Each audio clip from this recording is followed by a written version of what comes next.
Right then. Good morning. Welcome to SEMLA's second field coaching seminar this autumn. President Rob Gooch with you again with coaches from around the league. The agenda for today is on screen. Soon you'll hear from Sophie Gillibrand with a goalie-centric view of coaching.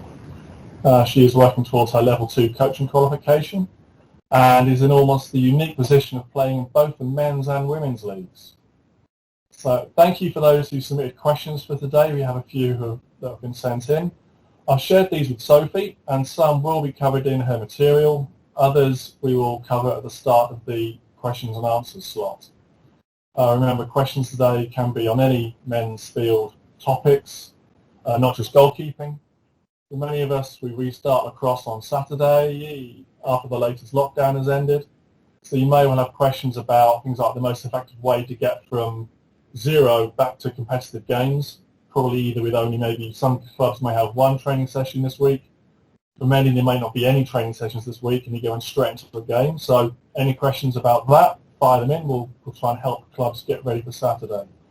A reminder that the December General Committee meeting for SEMLA has been brought forward to Monday for tomorrow night, primarily so we can speak about readiness for Saturday, so please check in with your club chairs so that someone from your club attends that call.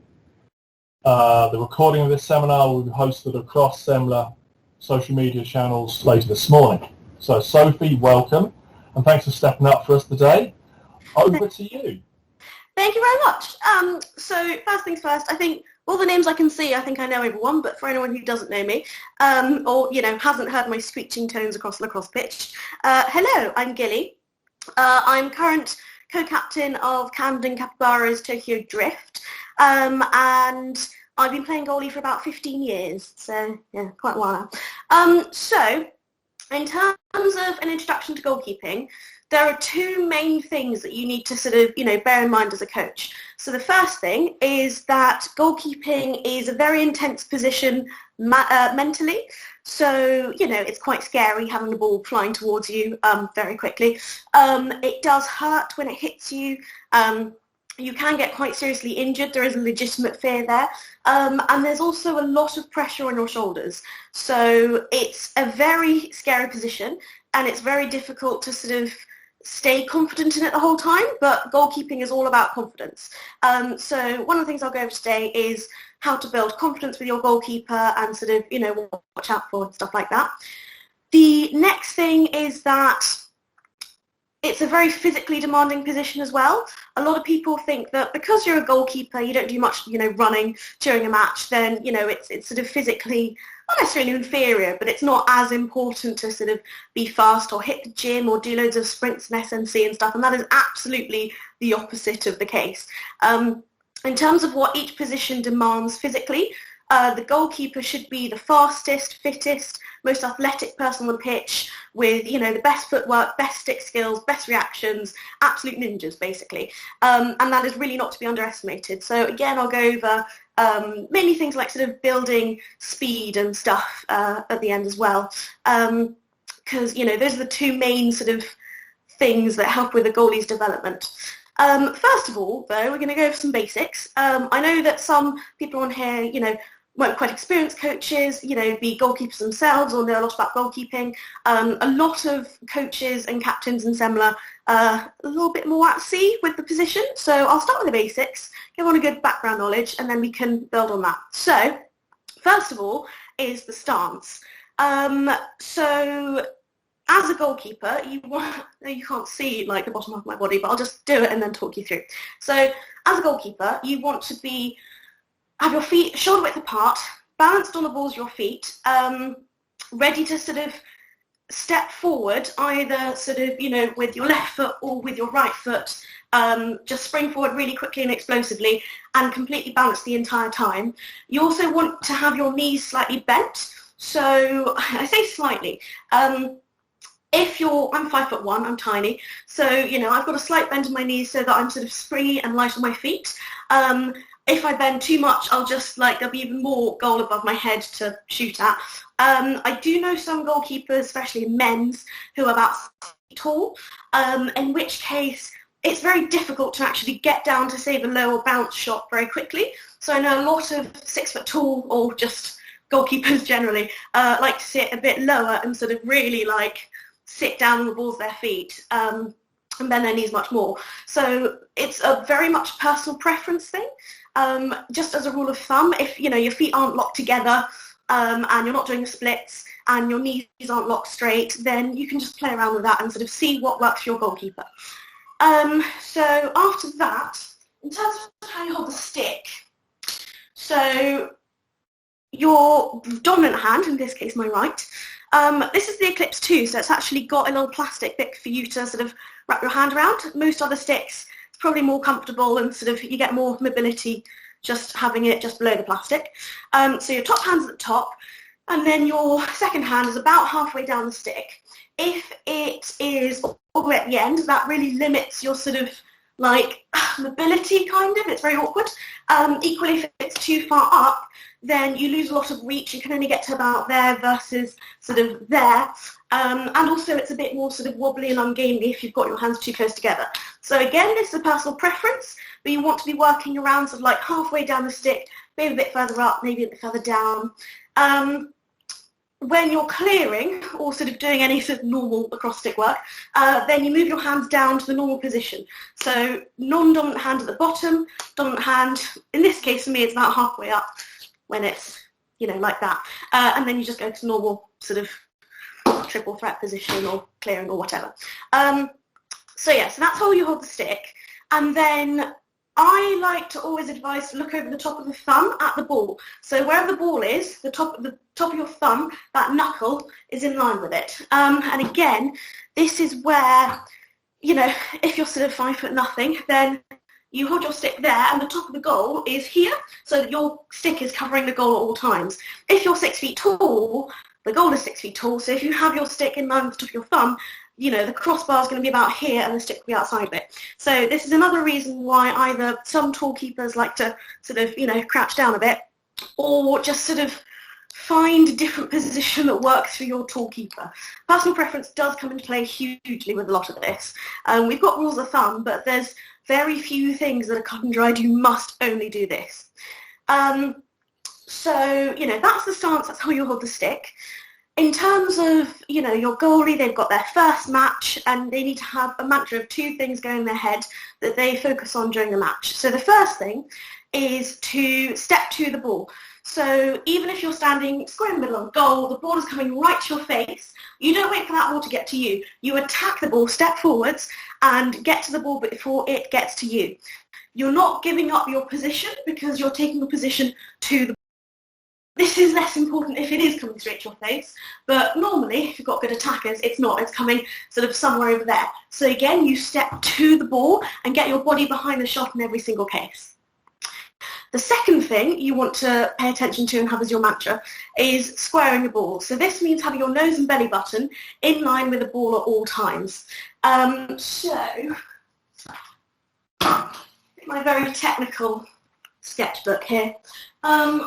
So, in terms of squaring the ball, this doesn't mean just turning your body, but it also means sort of actually moving laterally around the goal as well and moving sideways a bit like a crab.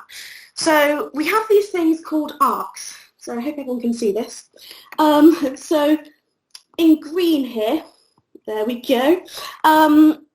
So this is what we call like a low arc or sort of quite a shallow D. So this is where the goalie, I hope everyone can see this. If you can't, give me a shout and I'll find a way around somehow. But yeah. So, good, Sophie, we can see that fine. Cool. So this is quite a shallow arc. You're basically standing on the goal line in this situation. So there's one benefit to this, and that benefit is that it's quite easy to keep your position, and in terms of moving around the goal and staying square to the ball, you've got to do a lot less work than if you're standing at the top of the crease, where just in terms of physics, you've got to do more work to get from one side to the other. Some people think that the further back you are, the more reaction time you have, which, technically is true, but in reality, the ball is moving so fast and it's only about a metre difference. That reaction time is a fraction of a second and is not going to make any tangible difference to, you know, any human person. So the other sort of one you can do is more of a high arc, as drawn in red. So this is where you always start and end at the post. You always want to be sort of on that post covering it. But in this case, you come really far out. The benefits to this are that the closer you are to the attacker, the bigger you look in front of the goal. So it's a bit more difficult to see around you and sort of shoot at empty space. The downsides to this are that it's a bit like, it's quite easy to sort of just shoot around you, and it's a bit easier to get caught out of position, because if you've got someone running around sort of here and then you're trying to keep pace with them, they've still got more work to do, but it's just you're more likely to get caught on the back foot and sort of they manage to get one past you here. So you do want a middle ground. Another benefit to being a bit further out is that there's so many shots as a goalkeeper that you sort of clip or nudge, like, you know, it might catch your elbow, might catch your hip, might catch the stick, you know, it might sort of hit you and then fall to the ground and then start rolling. And if you're a little bit further forwards, so not directly on the goal line, then all those little half saves might turn into actual full saves, because they'll deflect and skim past the outside of the post rather than deflect straight into the goal, which is horrible when it happens. So we like to have a nice middle ground. So I don't know if you can see the bright yellow thing here, but this is where I like to play. So this, you know, down to the crease is 3 meters. So this is about 1.5 meters from the goal line and 1.5 meters from the top of the crease. You know, in practice, it's, again, personal preference comes into play. Also, the condition of the crease, because if, you know, all of this is a massive mud swamp, then you might want to play a bit further back or a bit further forward so you have some actual traction under your feet. In terms of actually moving around that arc, I'm just going to draw a couple of points. So there are points on the arc that some people play a 3-point arc, some people play a 5-point arc, some people play a 7-point arc. I've drawn a 5.5-point arc here, really. So grab my pen again. Basically, instead of just thinking like you're moving in a vague semicircle shape, it helps to have defined positions in the goal. So, you know, say the ball is, you know, at the sort of centre. Well, I've drawn in the 11-meter fan because, guys, I know you don't have this, but it's quite useful for sort of illustrating space and everything. So, you know, just work with it. So say, you know, the ball is at the middle of the pitch, roughly where the centre hash would be, you know, anywhere around here, then you'd be standing at your centre position, the top of the arc, point number 1. Say the ball moves sort of round here a bit, so it's not sort of really far to the sides, but it's moved a bit. Then you want to choose one of your side positions. So you just angle your body a little bit and sort of zoom in a bit so you can see where you want to be standing. Angle your body a bit, and then after it gets past sort of, you know, this hash sort of going that way or towards the goal line extended, then you want to be on your post. So standing like here or here. So when you're on your post, you want to still be balanced with your weight on both feet. I like to touch my hip or something to the post so I know where it is. You can touch your foot, your shoulder, just don't lean on the post because you still need to be balanced. But you should be touching your post so that ideally no one can get a sneaky little shot between your shoulder and the goal post. It's really annoying when that happens. In terms of when the ball goes behind goal,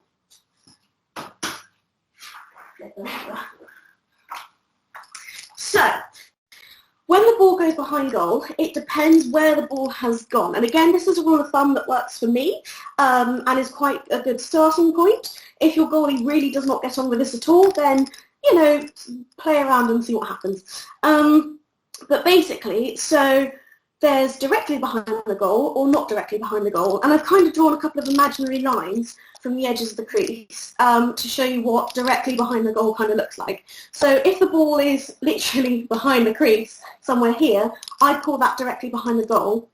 And in that case, I would want to be quite close to the goal line and have my stick resting on the crossbar, you know, across the back of the goal.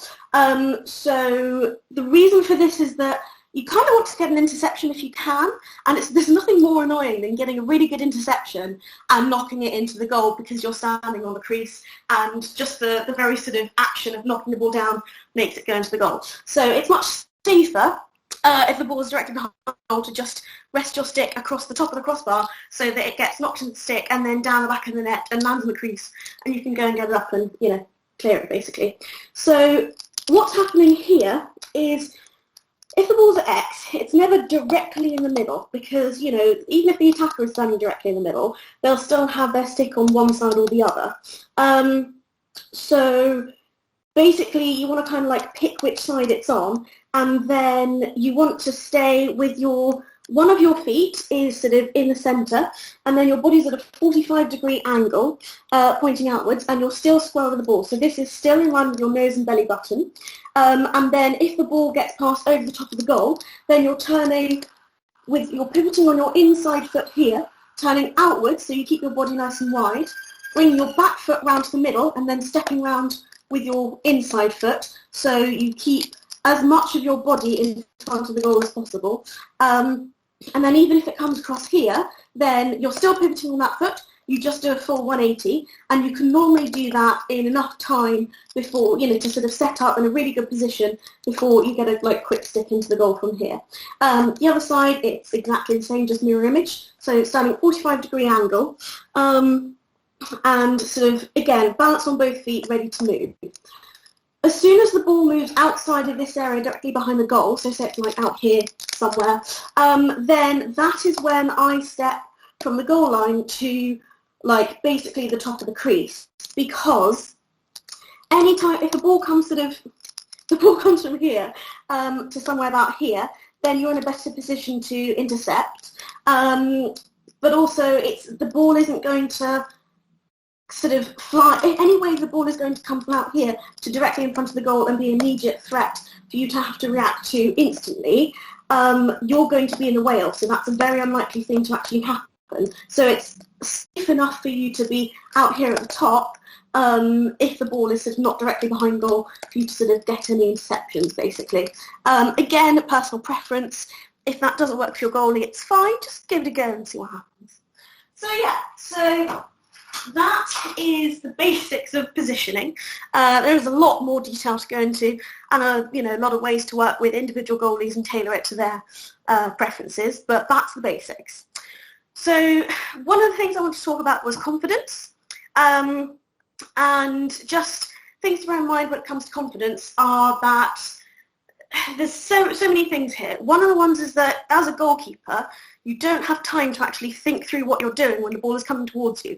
Every movement needs to be muscle memory, instinctive, and faster than thought. So one, you can't do that if you're terrified, and two, even if you're a really experienced goalkeeper, you've been playing for ages, you're an absolute ninja, you still don't get out of bed in the morning and just instinctively have that sort of, oh yeah, my body is ready to go and attack the ball. So the most important thing to do for a goalkeeper is warm up properly. This is before every single practice and every single game. Warm up your goalie. Best warm up to do, again, goalies have personal preferences, but a good one to start with and see if they like, is you get an attacker, just one, standing about 11 metres from you, so where the fan is in the women's game, or just an approximation in the men's. So standing 11 metres, straight on. If you've got a youth team and 11 metres quite far for them, then bring it to 8 or something, just not on the crease. And you want about 50% power, and think less of this as being shots and more fast passes. So an opportunity for the goalie to start thinking about, okay, I'm going to move my feet like this, my hands like this, and sort of get their eye on the ball without that pressure and fear of, oh my God, I'm being shot at. So your goalie's sort of standing there, stance, and then, start with, say, 3 fast passes is top right. So the goalie will go to that ball like, okay, I'm going to bring my hands up, I'm going to punch it with my top hand, soft hands, don't give up the rebound, get the ball on my stick, I'm going to bring my foot up, finish balanced on both feet, and then ready to reset quickly. This is all the things your goalie is thinking about trying to do in the warm-up. So I'd say start with 3 to the top right, and then top middle, top left, stick side, hip or mid, which is between, shoulder and hip is a good place to aim for. Not on the body, outside the body. Important distinction that no one knows.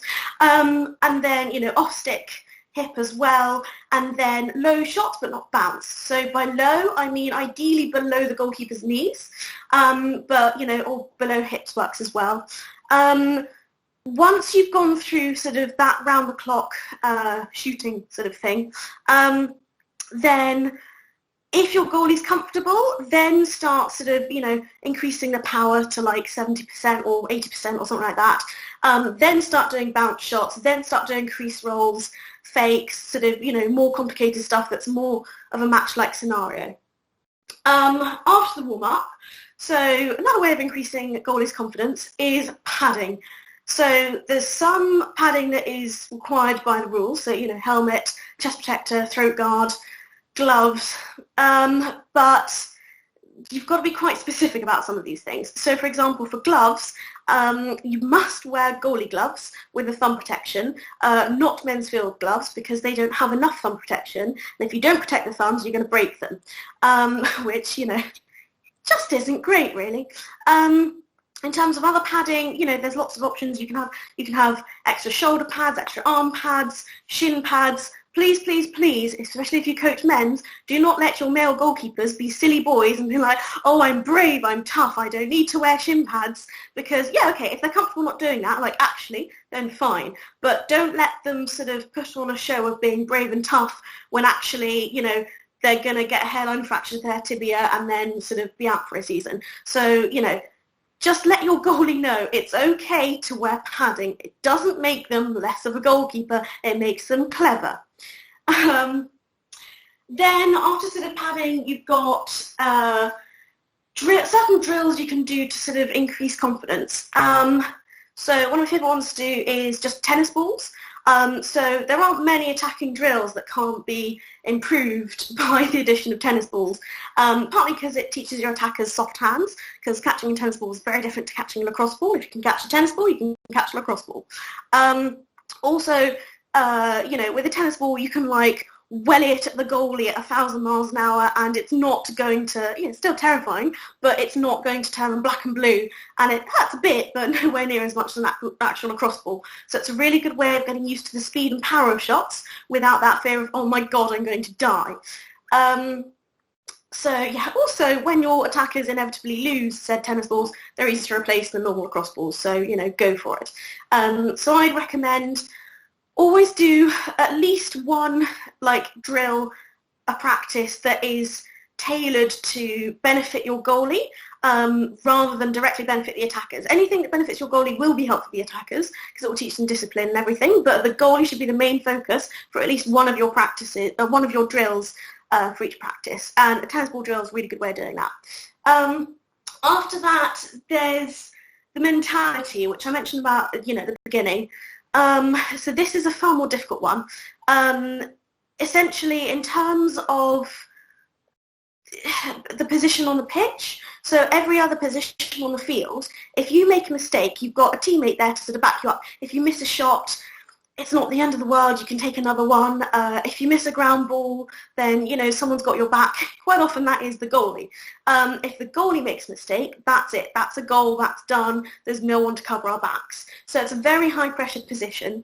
And it can be very, very easy, especially if you have quite a heavy loss. It can be very easy for the goalie to take that on as, being solely their fault, which isn't true at all.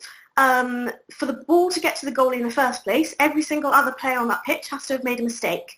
And it's very, especially for younger goalies, it's very easy to think that your job as a goalie is to stop every single shot getting into the goal, which is physically impossible. So try and work with your goalie and with the rest of the team to sort of rewire that thinking into less, less sort of the goalie needs to save everything, and more it's about the goalie minimising how many shots actually become goals. So it's about how many you save, not how many you let in. And you could also portray it as like, goalkeeper, think of that smug feeling of superiority when you steal that attacker's chance for glory by having an amazing save. Things like that. A good way of checking in with the goalkeeper, so especially after, a match that you've had quite a heavy loss, you could just say to the goalie, did you enjoy that? How do you feel? What are your thoughts on the match? Goalkeepers also have a unique vantage point of seeing things because we can see everything. So you could sort of start like tactical sort of feedback, like, what were things from your perspective? Were the defence supporting you enough? Were the slides early enough? And that gives them a good chance to speak up if they're feeling down or sort of low because they've had an unlucky game. So last thing I just want to cover is speed and how to build that. So for goalie, you want fast hands and fast feet. Fast, mind as well. But anyway, so in terms of, building fast hands, wall ball is a really good way of doing that. You want your helmet on, your gloves on, you're sort of bouncing on the balls of your feet, and you're doing it really dynamically. So quick stick is good. Don't shoot at the wall because, but break windows. But keep it fast, keep it dynamic. Otherwise, so juggling is really good. If your hands are big enough to juggle, mine are not. Otherwise, so this is a little reactions ball. It's, got different surfaces. So if you bounce it on a wall, it won't just fly off normally. It will ping off in a random direction. It's really good for practicing quick reactions and, stick skills all just with your hands. In terms of fast feet, so particular things that are good for, goalie to build that. Things like skipping is amazing. Ladders, if you look on YouTube, a lot of footballers have some really fancy footwork ones. Those are incredible for goalkeepers. Box jumps, either, with 2 feet on like a big box, builds explosive power, or you get a little box that's like, a couple of centimetres tall, and you just do 1 foot. It's a really good way of building power and speed as well. Things like, squats and deadlifts and everything, also incredible. They're kind of more standard, so just, do those. But they're not the only things you can do for, building speed. In terms of drills, in practice, if you as the coach will just get one attacker, you can have the goalie lying down the crease, blow the whistle, they've got to stand up, you give them a quick shot, they've got to react, or, they're turned around, they're facing, the back of the goal, and then you blow the whistle, they turn around, give them a quick shot. Don't terrify them, give them a chance to, reset, but just keep that chance sort of, make it quick fire. So yeah, those are some really good ways of also just building speed and stamina. So that's everything from me for the moment. I hope that wasn't too fast or intense or, just a whistle-stop tour of goalkeeping. So yeah, any questions? Sophie, that was wonderful, thank you. There were a couple of questions that came in during the week, so I'll do them first and then we can open it to the floor. So the first question is around verbal instructions. So if you've got a novice goalie, brand new goalie, what would be the kind of the first verbal instructions you'd want that goalie to start calling? What are the most important things for a novice goalie to call for their defence? So that is a really, really good question. The first thing I would say is that, so communication is an absolute game changer. It is essential. But for the goalie position alone, because everything is so intuitive and like muscle memory in terms of how you react, until you've got that muscle memory in place of, the position, stepping to the ball and everything like that, don't worry about communication. Get that muscle memory sorted. It shouldn't take too long just to get it to a level where you can start thinking about other things, but you don't want to spend your whole time telling your defence what to do and then the ball goes past you and you weren't focusing on it and it's just all a bit overwhelming and stressful. So focus on what you're doing and then start communicating.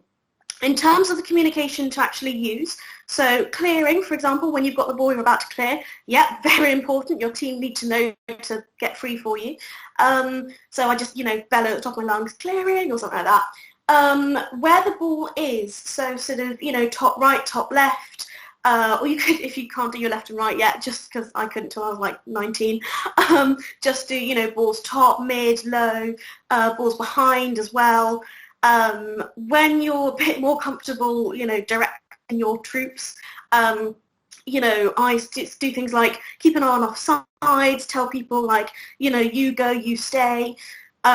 Things like if an attacker, especially if you're in like a 3v2 situation, then, quite often I'll tell people like hold, slide, and then, take them left, take them right. Things like definitely our cutters. Just kind of, I keep a running commentary of everything that's happening in front of me. 3-man right, we're a man down, we're a man up. If there's a call from the umpire or referee, sorry, like, 2 minutes left, then I might shout that, something like that. Just general encouragement, come on defence, talk it up more, I need more noise, more communication, things like that. So just whatever comes to mind that you think might be helpful. You can also chat to your defenders and be like, hey guys, what would help you for me to say more?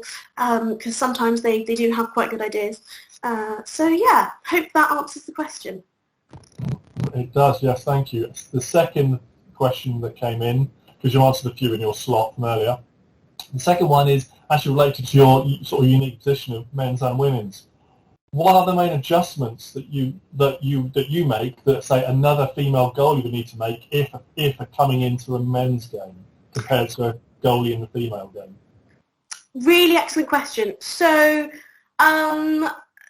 the main difference between the men's and the women's game as a goalkeeper is how the ball is released from the stick. So the actual mechanics of shooting, because the way sticks are strung, not because it's men or women or whatever, it's the type of sticks we use, the mechanics of shooting are a bit different. So the release point of the ball is different, and it does mean you've got to react slightly differently, but this isn't a conscious change you can make. This is something you just need to get used to. So, coming into the men's game, just, first of all, your warm-up should always be with the stick you're going to be shot at with. So if you're a woman playing men's, you want to be warmed up with a men's stick and really get used to that release point of the ball. It might take, a while to transfer from women's to men's, and then sort of back the other way around. But, I now do it sort of on a daily basis pretty much. So it's fine, you get used to it. But just don't expect that to be an immediate sort of, this is fine. So, yeah, it's the release point of the ball.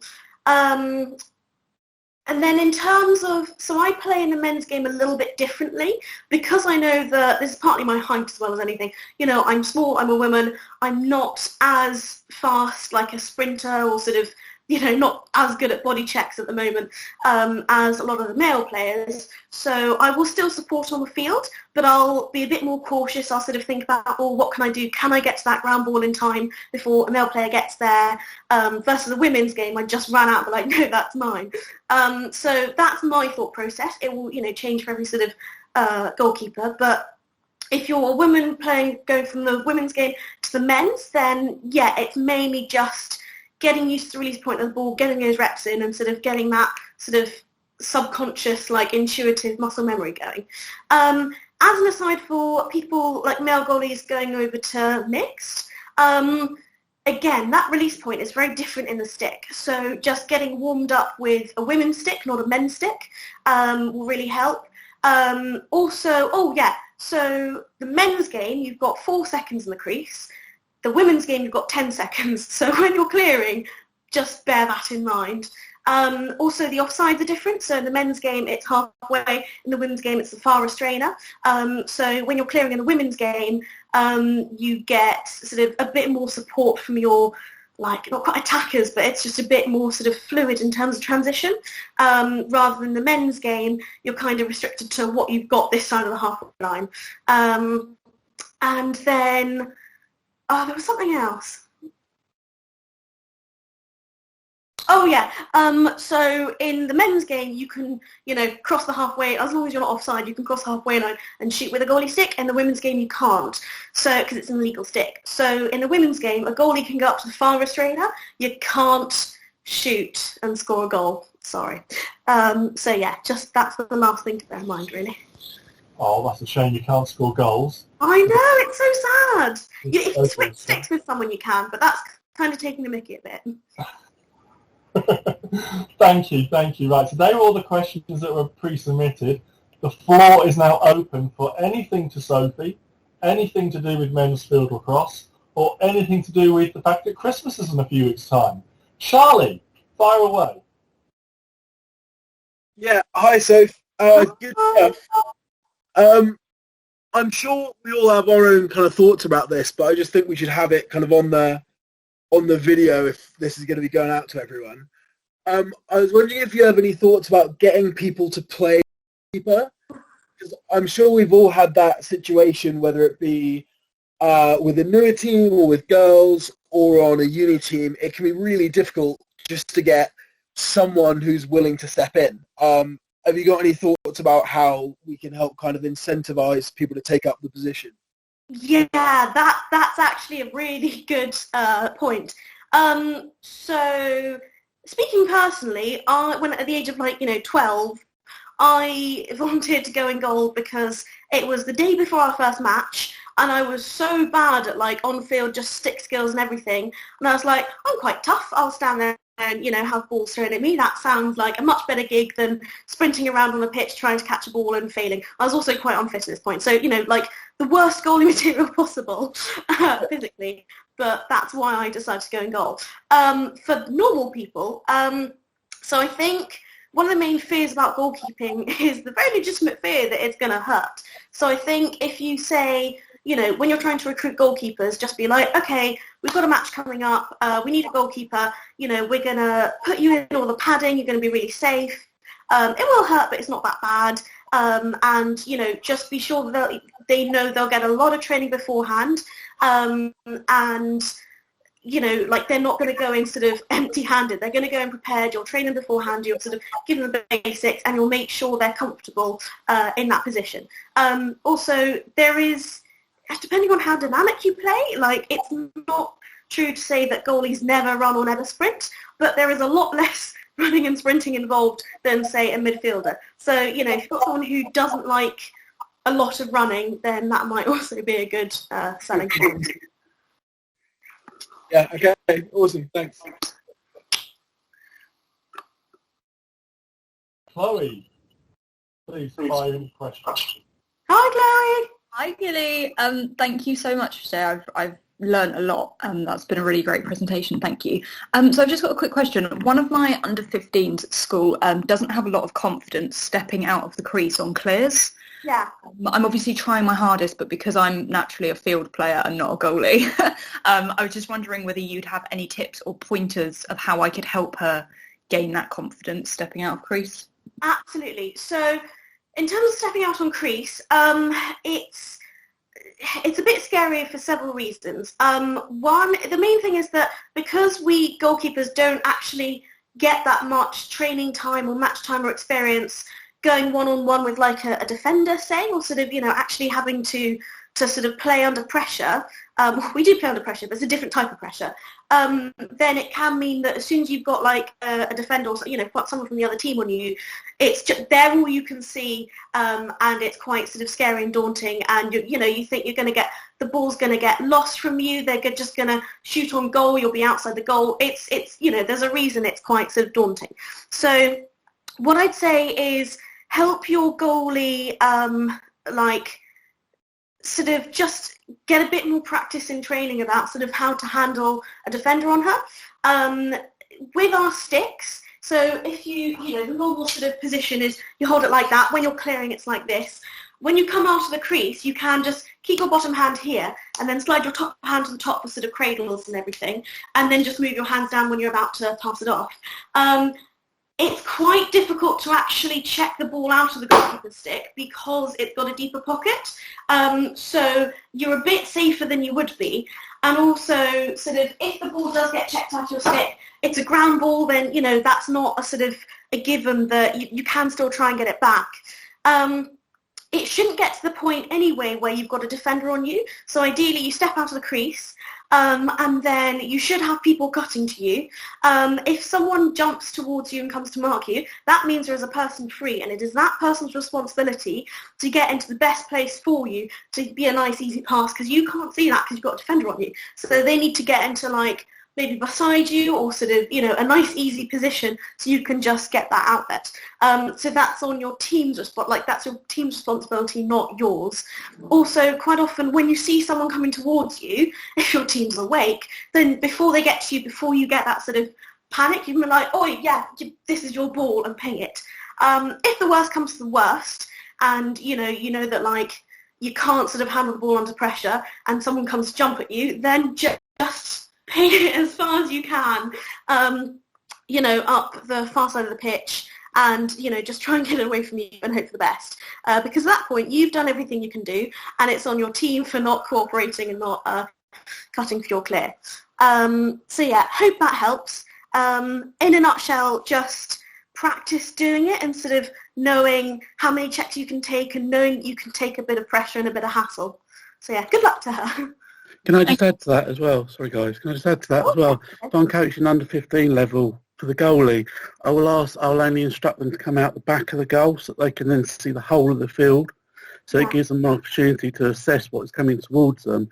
It also gets them the habit of actually coming out the goal, and they can then walk up the field. So it's a very set clear, but it then helps build the confidence of that goalie to actually start to bring the ball up the field from behind the goal. Absolutely, that's a really good point.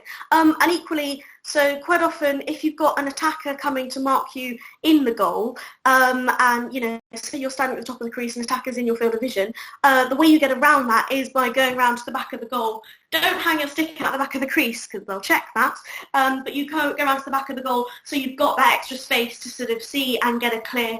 And then if you are running out of time, then also it's another way you can, you come out the back, like down the back of the goal, they might follow you, and then you just run out the front, and you're still someone behind you, so that's a bit scary, but it just gives you a bit more space to quickly go like, oi, you have this ball, and then get rid of it. And just before I call in Jules, remember in the men's game, if you're in trouble as a goalie, you just throw the ball into the back of your net, and you can do that once. Yeah. And then walk into the crease, pick it up, you've got another 4 seconds, and you can chill. Can't remember in the women's rules because they're way too complicated. Can you go into the back of the net? So you can. So I think it's similar to the men's game. Is that if the ball has been played, then you can you can re-enter the crease by, you've got to throw the ball into the crease and then step over. You can't step over carrying the ball. But so if you receive the ball outside the crease, you can put it back in. If you take the ball outside of the crease, get checked, lose the ball at scrum ball, pick it back up, then you can go back in. There's a lot of very complex rules about you can't just keep kind of putting it in the back of the goal and then resetting before 10-second women's game every time. So the ball's got to be played, but that is still an option that I have used many times and is very useful. So yeah. So slightly similar for the men's game, right? For the if you're behind the goal and in trouble, throw into the back of your net. Yeah. Right, Jules, you've got your hand up. Fire away. Yeah, it's kind of a two-part question. So, as you mentioned that, at least one drill, a training should be dedicated for goalie, and at least from my perspective of being, on different teams, that is really not the case. Oh, yeah. Also goalie as a very, skill-driven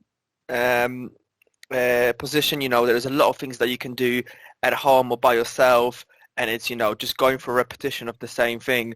There is, in my eyes, way more to do as a field player, either, attack, mid, defense, than like more skills to master than as a goalie. What would you say is like a split of a healthy, I don't want to say relationship, but if I'm speaking to my new goalie, which we actually do have this year, to say, this is what we do in the training, but I need you to do twice as much at home, like, to kind of, what is a good message to give to the goalie, saying to kind of give them a good proportion, good ratio of how much training is at the team and how much you need to do stuff on your own? So I would say that I'm afraid I'm slightly going to disagree with you in terms of what needs to be done with a team, what can be done by yourself, because there is no more that you can do as a goalkeeper by yourself than there is the field players. It's the same proportion. Like you're limited by how much you can do by yourself in exactly the same way that field players are. There's there's no sort of advantage to being a goalie in that you can do more work outside because you can't. Ultimately, as a goalkeeper, you need to have a goal behind you. You need to have, ideally a crease or some kind of way of, finding out where you are, and you need to have someone shooting at you and just doing reps. Obviously, you can't have the whole practice sort of, just doing goalie stuff, sadly. But I'd say, and there aren't many drills that you do, as long as your goalkeeper is warmed up and you've just given them a bit of attention, we're not that high maintenance. Just, a bit of like a good warm-up at the start. Then you can get the team involved maybe, at the end of the warm-up and just sort of get everyone doing sort of outside shots or something. And then, one quick, like a 3v2 with tennis balls or something. And then after that, if they're warmed up, then everything else that people are working on is also stuff your goalkeeper needs to work on. So things like positioning, communication, supporting outfield clears, stuff like that, which you have to do with the team. In terms of approaching your goalie and sort of saying, like, this is what to do outside training, generally, it depends how keen they are.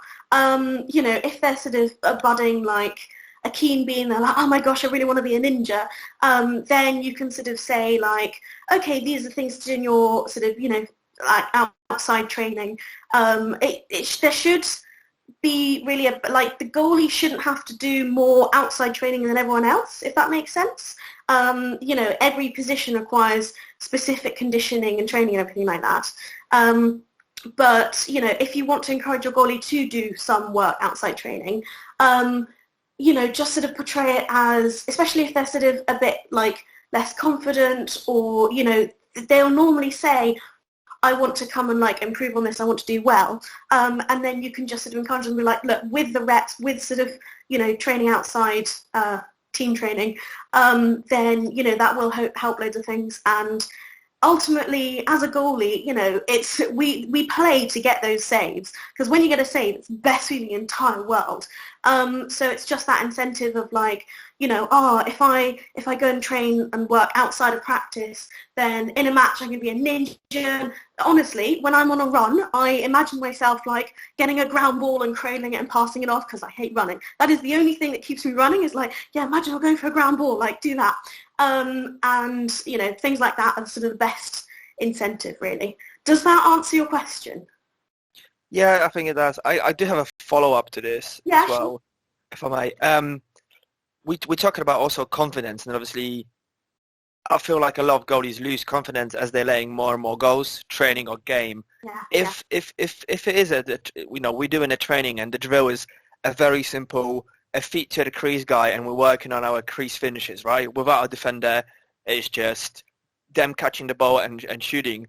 How you feel about me pulling out the goalie from the goal for that one drill in order not to ruin his confidence? Because, you hope that a crease guy with a ball with no defender around him will score 100% of the time, right? Obviously, the goalie needs to work on his reaction to fakes and situations like that, but how do you, what's healthy here to give him enough training, but at the same time not just have him standing there and be getting scored 90% of the time? Yeah, really good question. So in this case, I'd say, just give your goalie the option. This would be a good time to take your goalie out and go to another goal and sort of just do some one-on-one work, like, they're lying down, they've got to step up and, save a goal quickly or something like that. That would be a really good time to do this sort of thing. Otherwise, you can say to your goalie, or just say to the whole team, like, attackers, you should score. And then, keep it like a tally, like every save the goalie gets, you will have to do like press-ups or laps or something like that. Or, maybe don't make it sort of as threatening. Just be like, every save the goalie gets, like, you've got to bow down and worship them, something like that. But just sort of make sure that everyone knows that goalie should not be saving the shots, and that every save the goalie does get, if anything, is going to be like a more of a boost to their confidence. They're like, yes, I'm a ninja. I can save one-on-one crease shots that I shouldn't be able to save.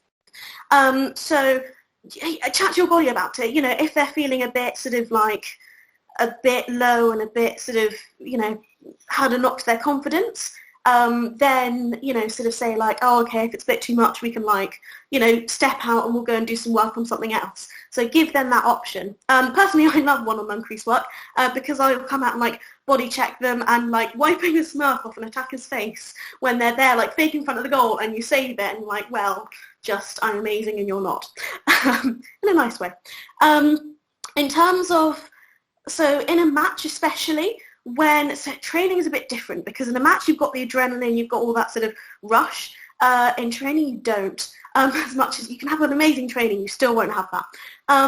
So if you're letting in loads of goals in a match, after 15 years, I've managed to wire my mentality. The more goals I let in, the more determined I am to get that next one. Like, oh no, you're not getting another one past me. This is mine. And so just, try and like, again, focus on your goalie's mentality of not how many they've let in, but how many they've saved. And, it's them versus the attacker. It's like a sort of friendly, personal vendetta almost. Get a friendly rivalry going between your goalie and the attacker. And like, oh no, this is mine. I'm absolutely going to deny you that chance for glory. Focus on, what the goalie is doing and sort of what they want to do, and it's their opportunity to get an amazing save. But if they don't get that save, then it's not on them. It's probably a really good shot, and if they had another goalie, they might not have been able to save that either. So just really sort of focus on that sort of. It's not the goalie's job to save everything, it's the goalie's job to save as much as possible, and that everyone else on the team needs to help with that. And, some shots in a match, like a one-on-one on the crease, should never have been made, like, possible anyway by your defenders. So, it's not just the goalie, it's, everyone else on that team has let the goalie down, if it gets to that point. Sure, thanks. Thank you. Good questions there. I'll just give it a couple of seconds if anyone else has got any questions. I have one more, but I'll let anyone else jump in. Okay. Sophie, clearing can be a problem for many novice or beginner goalkeepers. What give us some ideas for some things you can do at training, 5-minute drills at training to give a goalie confidence in that, probably that 15-20 metre clear without it going 50 metres in the air or completely in the wrong direction? Very good question. So this is something that I still, find challenging myself sometimes. In my case, it's the way the stick is strong. If you've got a deeper pocket, it's going to hook more, so it's going to go a bit lower. I've got to have my stick slightly shallower because women's and men's rules, so it will always go a little bit higher, which is very annoying, unless I sort of drastically change my style, which I'm working on. In terms of the 15-20 metre clear, so the first thing is that clearing is a team game, and your defenders need to get free. They need to make that an easy option for you. It's, if you sort of, in training or something, you're going from like, say, settle play or something, just whatever you're doing, have a rule that after every single goal, every single save, it's a clear rather than just resetting. So get, that opportunity for your goalies to get lots of sort of clearing reps in. In terms of making that a safe pass, so there's the more practice you can do doing long passes, the better. But actually, when you're under pressure in a match, you maybe have a defender sort of coming to mark you on the or attacker in this case, coming to mark you on the crease. Something that I still do now is I've got one on my stick. I see a good pass and I sort of count up one and then pass. That tiny little pause isn't going to make a difference in terms of it's not going to be the difference between you, passing the ball and getting, body checked, unless, if it is, there's nothing you can do anyway. But just taking that 1 second to pause and kind of just let your muscle memory do it sort of naturally, rather than kind of going, oh my gosh, I need to get rid of this ball now, and then panic, and then it flies straight up and, doesn't really go anywhere. So just getting the reps in, getting the muscle memory, and then getting the practice of sort of that tiny little pause before you actually pass the ball, hopefully should do a lot to actually, help with that and get more consistency. Wonderful, thank you. And certainly I know I use the one where drills end with clearing, so the shot, clear it, then reset it. That's what I think a lot of people will get benefit from. Mm. Okay, we are coming up to quarter two, so we're bang on time. Anyone else got any questions about anything before we wrap up? The floor is open. That's no questions is fine. Sophie, thank you very much for presenting today. There was lots of good info there. For everyone else, thank you for attending. For those who are going to watch later, thank you for rewatching when this gets posted across social media. For those of you who are able to play on Saturday or Sunday, enjoy Lacrosse, or we get back on the field next weekend. Okay. Thank you, everybody. I'll now stop the video. Have a good weekend. Bye.